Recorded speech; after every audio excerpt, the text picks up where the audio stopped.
The sun hung low over the endless fields of Willow Creek, Nebraska, painting the sky in shades of fire and gold. A lone figure stood in the dirt, boots caked with mud, calloused hands gripping a pitchfork as she tossed hay into a rickety old cart. She was 16, slight, with a braid of chestnut hair swinging down her back and eyes that held secrets older than the land itself.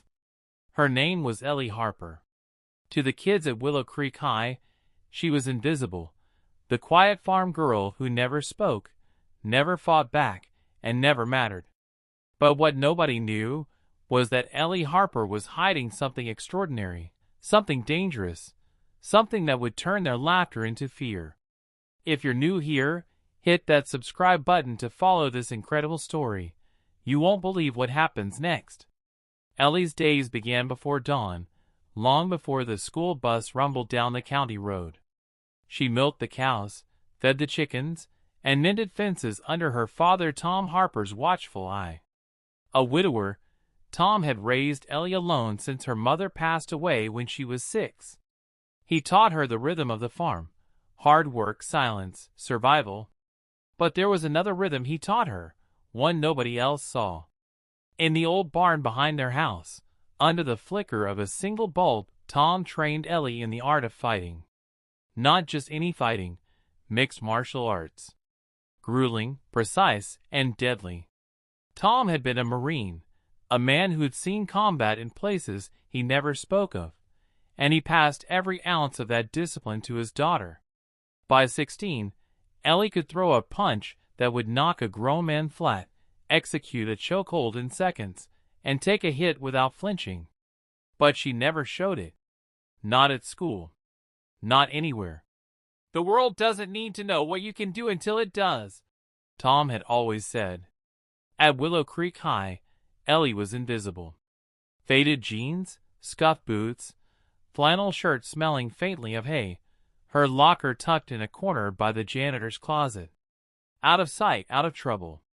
But trouble has a way of finding those who are different. And Ellie was different.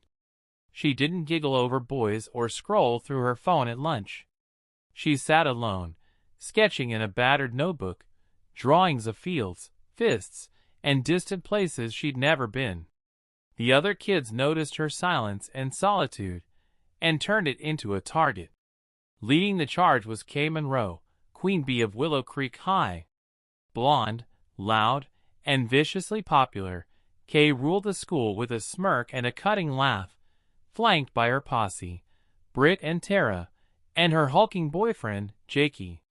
The bullying started small, whispered taunts in the hallway, shoves against her locker, mocking her farm life. "Mucking stalls all day, huh?" they sneered. Ellie never responded.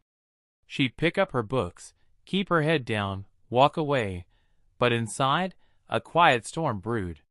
Her fists clenched, her knuckles widening as she thought of the barn, the heavy bag, her father's voice. Control it. Channel it. For months, she held back. But Kay wanted more. She wanted to break Ellie, to see her cry, to prove her power. One October afternoon, as the leaves turned crimson, Kay crossed a line. After school in the parking lot, she and her crew cornered Ellie by the chain-link fence. Jake towered over her, grin splitting his face. "What's in that notebook, farm girl?" he sneered, snatching it from her hands. Ellie lunged, but Britt and Tara pinned her back. Kay flipped through the pages, laughing. "Doodles of cows and fists? You think you're tough?" She tore out a page, crumpled it, and tossed it to the ground. Jake stepped closer, shoving her shoulder. "Say something, weirdo!" Ellie stumbled but didn't fall. Her gaze locked on his. For the first time, something in Jake flickered, uncertainty. "You're nothing," Kay spat, stepping forward. "Go back to your cows." Then she did the unforgivable. She spit in Ellie's face. The world seemed to freeze. But Ellie didn't cry. She wiped her face slowly, deliberately, and when she looked up, her eyes were cold, focused, predator-like. "You're going to regret that." she whispered. It was the first time she spoke, and it sent a chill through the air. Kay laughed forced.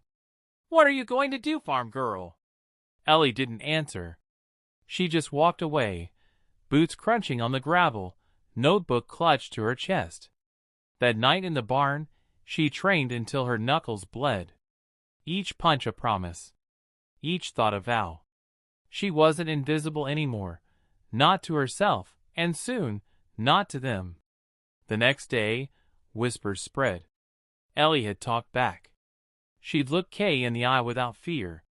And Kay, sensing a challenge to her throne, escalated the bullying. Tripped in the halls, lunch dumped, lockers vandalized, but Ellie's eyes were changing.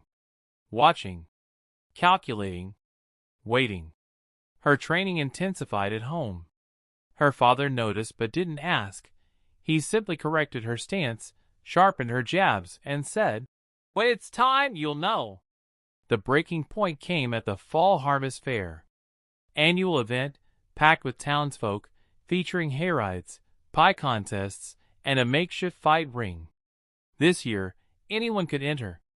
Kay saw her chance, dragging Ellie into the spotlight, betting on her humiliation. Ellie didn't tell her father.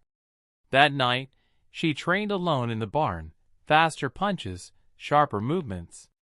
She was preparing not just for Jakey, but for every laugh, every taunt, every moment she'd been made to feel small.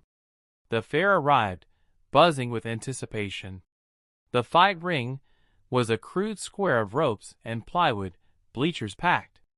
Jake stood inside, 6 feet 2 inches, 200 pounds, gritting.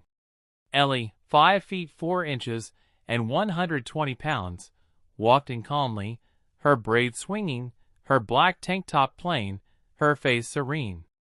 The bell rang. Jake lunged, wild and heavy. The crowd expected her to crumble, but Ellie moved like water. She dodged, circled, analyzed. Then, in one fluid motion, she struck. A jab, a flurry of precise, controlled strikes. Jake hit the mat. The referee counted 1, 2, 3. The crowd erupted. Kay's smirk vanished. Ellie stood over Jake, breathing steady, eyes scanning the crowd. She didn't smile. She didn't gloat. She just stepped out of the ring, braids swinging, head held high. Coach Daniels grabbed the mic. Ladies and gentlemen, Ellie Harper, your new champion. The next day, Willow Creek had changed. Whispers of a replaced laughter. Kay spread rumors, but nobody believed her. The viral video confirmed it. The quiet farm girl had fought back, and won. Ellie didn't become popular. Didn't need to. But she wasn't invisible anymore. She was Ellie Harper, the girl who had been underestimated, the girl who fought back, the girl who won. Under the Nebraska stars, on her quiet farm, she carried that strength forever. Hey, thanks for watching Ellie's incredible story. Drop a comment below. Tell us which part of the country you're watching from.